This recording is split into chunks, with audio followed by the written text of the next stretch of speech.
Good morning to all those who have been blessed to wake up this morning, and peace and blessings to all those who are tuning in. My name is Albert Not Black. I am the author of the Legacy Protection Act, the real solution to America's watered down culture. Today, I will be diving into chapter one. The revolution has returned. What was the American Revolution? Really? The American Revolution wasn't just a war between colonists and kings, it was a spiritual, cultural, and generational breaking point. It was a bold declaration that enough is enough. It was a moment when oppressed people said, "We will no longer be ruled by a system that profits from our labor but denies our liberty." And that's the same fire this movement is reigniting today.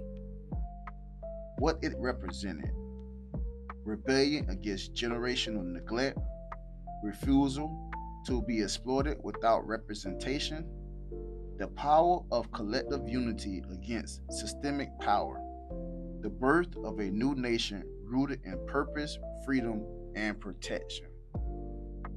Why it matters now.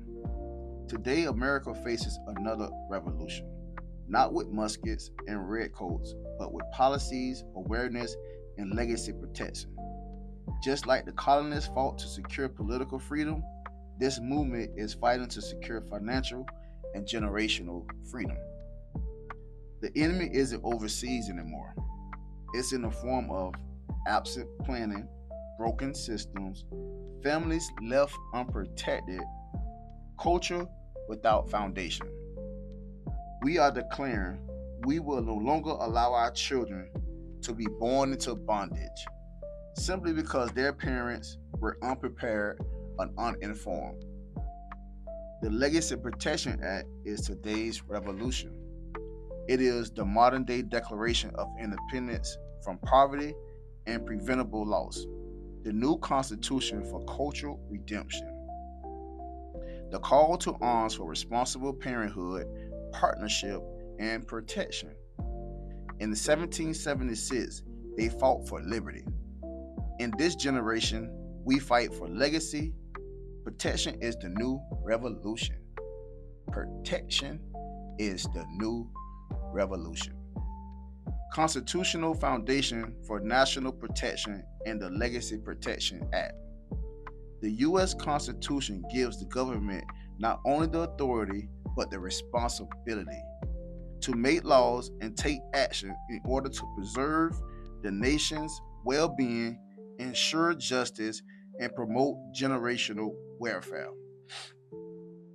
Number one, the preamble, our national mission statement. We, the people of the United States, in order to form a more perfect union, establish justice, ensure domestic tranquility, provide for the common defense, promote the general welfare, and secure the blessings of liberty to ourselves and to our posterity. This is the moral foundation of all government action. The Legacy Protection Act aligns directly with this mission. It established justice by holding parents accountable for life planning. It ensures domestic tranquility by reducing economic trauma after loss. It promotes general welfare by securing family stability.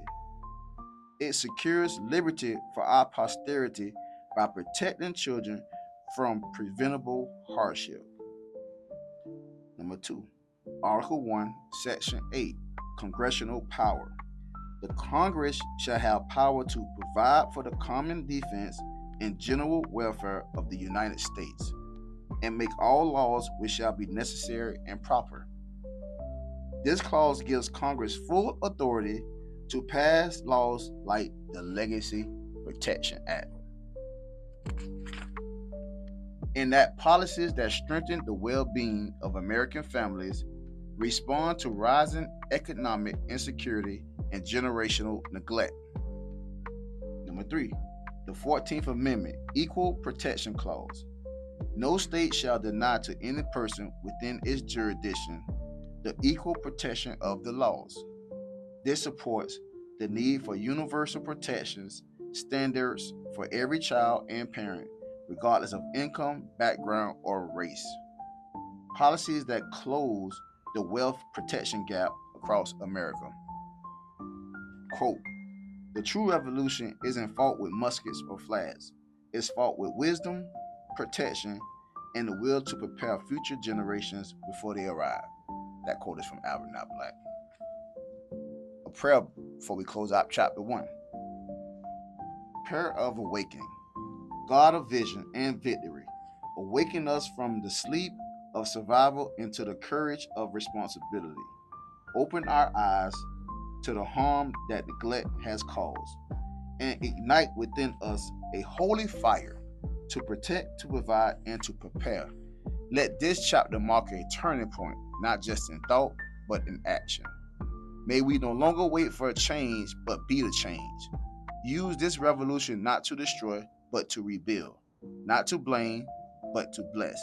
Let us fight not with fists, but with foresight, not for revenge, but for redemption. In this movement, we may find our mission. In your name, we begin. Amen. Thank you.